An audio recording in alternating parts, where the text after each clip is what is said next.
नमस्कार दोस्तों, मैं हूं प्रवीण गौतम। वीडियो में बात करेंगे कि पीएम मोदी राज्यों के मुख्यमंत्रियों के साथ मीटिंग में कैसे पेट्रोल डीजल के दाम पर गजब की राजनीति कर गए। पीएम मोदी का बयान आपको सुनाएंगे, उस बयान का विश्लेषण भी करेंगे। पीएम मोदी ने आज कोरोना की रोकथाम के लिए राज्यों के मुख्यमंत्रियों के साथ मीटिंग ली। उस मीटिंग में आखिरकार पीएम मोदी ने पेट्रोल डीजल की कीमतों का जिक्र क्यों किया? दरअसल पीएम मोदी जानते हैं कि किस मंच का कैसे इस्तेमाल करना है। मोदी सरकार को भी पता है कि पब्लिक का आक्रोश है महंगाई को लेकर, तो मोदी जी ने कुल मिलाकर संदेश देने की कोशिश की कि जो पेट्रोल डीजल की महंगाई है उसके लिए हम जिम्मेदार नहीं हैं, बल्कि जहां जहां विपक्षी दलों की सरकारें हैं वो जिम्मेदार हैं। जैसे पेट्रोल डीजल की कीमतों का एक विषय हम सबके सामने है। देशवासियों पर पेट्रोल डीजल की बढ़ती कीमत का बोझ कम करने के लिए केंद्र सरकार ने एक्साइज ड्यूटी में कमी की थी। पिछले नवंबर महीने में कम की थी। केंद्र सरकार ने राज्यों से भी आग्रह किया था कि वो अपने यहां टैक्स कम करें और ये बेनिफिट नागरिकों को ट्रांसफर करें। इसके बाद कुछ राज्यों ने तो भारत सरकार की इस भावना के अनुरूप यहां टैक्स कम कर दिया, लेकिन कुछ राज्यों द्वारा अपने राज्य के लोगों को इसका कोई लाभ नहीं दिया गया। अब कई राज्य जैसे महाराष्ट्र, पश्चिम बंगाल, तेलंगाना, आंध्र प्रदेश, तमिलनाडु, केरला, झारखंड, किसी न किसी कारण से उन्होंने इस बात को नहीं माना और उनके राज्य को नागरिकों को बोझ कंटिन्यू रहा।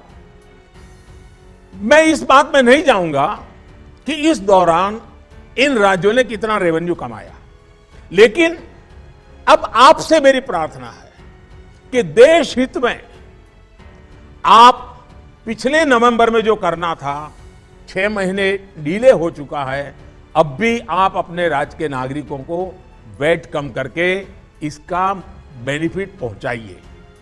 आप सब जानते हैं कि भारत सरकार के पास जो रेवेन्यू आता है उसका 42% तो राज्यों के ही पास चला जाता है। मेरा सभी राज्यों से आग्रह है कि वैश्विक संकट के इस समय में कोऑपरेटिव फेडरलिज्म की भावना पर चलते हुए एक टीम के रूप में हम सब मिलकर काम करें। अब मैं कई विषय हैं, बारीकी में नहीं जा रहा हूं। जैसे फर्टिलाइजर, आज हम तो फर्टिलाइजर पर दुनिया के देशों पर डिपेंडेंट है। कितना बड़ा संकट आया है, लगातार अनेक गुना सब्सिडी बढ़ रही है। हम किसानों पर बोझ ट्रांसफर नहीं करना चाहते। अब ऐसे संकट झेलने पड़ रहे हैं, तब मैं आप सबसे आग्रह करता हूं, प्रार्थना करता हूं कि आप अपने राज्य, अपने पड़ोसी राज्य, सभी देशवासियों के हित में उसकी सर्वोच्च प्राथमिकता दें। मैं एक और उदाहरण देता हूं। अब नवंबर में जो करना था नहीं किया, इसलिए पिछले 6 महीने में क्या हुआ है, आज चेन्नई में, तमिलनाडु में पेट्रोल करीब 111 रुपया के पास है। जयपुर में 118 से भी ज्यादा है। हैदराबाद में 119 से ज्यादा है। कोलकाता में 115 से ज्यादा है। मुंबई में 120 से ज्यादा है। और जिन्होंने कटौती की, मुंबई के ही बगल में दीव दमन में 102 रुपया है। मुंबई में 120, बगल में दीव दमन में 102 रुपया। अब कोलकाता में 115, लखनऊ में 105, हैदराबाद में 120 करीब करीब, जम्मू में 106, जयपुर में 118, गुवाहाटी में 105, गुड़गांव में 105 है। देहरादून, छोटा राज्य हमारा उत्तराखंड, 103 रुपया है।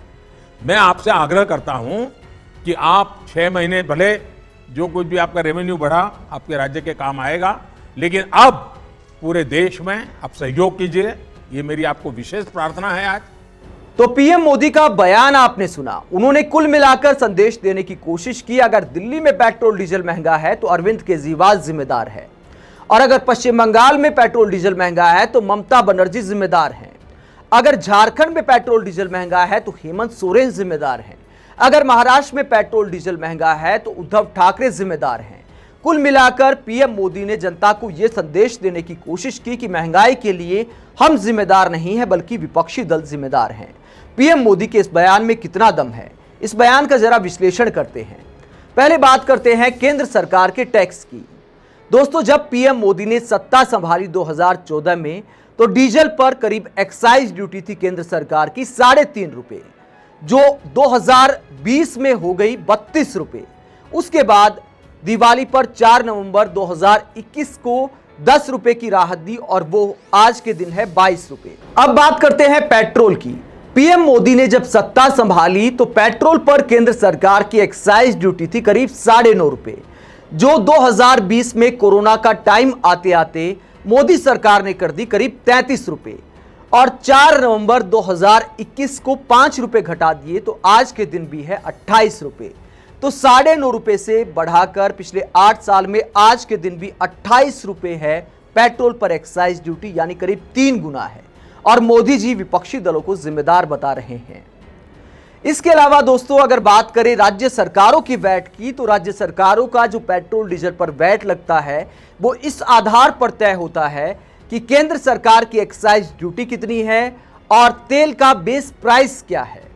इन दोनों के हिसाब से प्रतिशत में वैट लगाया जाता है। कई सरकारों ने ज्यादा प्रतिशत में वैट लगाया है, कई सरकारों ने कम लगाया है। राज्य सरकारें वैट कम भी कर सकती हैं, लेकिन अगर मोदी सरकार एक्साइज ड्यूटी और कम करती है तो वैट उसी अनुपात में अपने आप राज्यों का कम हो जाएगा और जनता को राहत मिलेगी। तो मोदी जी ने यह नहीं बताया कि 2014 से लेके 2022 तक कितने गुना उन्होंने डीजल और पेट्रोल पर टैक्स बढ़ा दिया है, जबकि सरकार में आने से पहले वो बीजेपी के नेता बताया करते थे कि कैसे केंद्र सरकार अपना टैक्स कम कर सकती है, जो सिर्फ 3.5 रुपए और 9.5 रुपए था डीजल और पेट्रोल पर, और आज के दिन है 22 रुपए और 28 रुपए। तो ये है गणित मोदी सरकार की एक्साइज ड्यूटी का, और मोदी जी जिम्मेदार बता रहे हैं विपक्ष के नेताओं को। दोस्तों, इसमें एक पहलू यह भी है इस मीटिंग को लेकर कि जब मीटिंग होती है तो मुख्यमंत्रियों के बयान बाहर नहीं आते।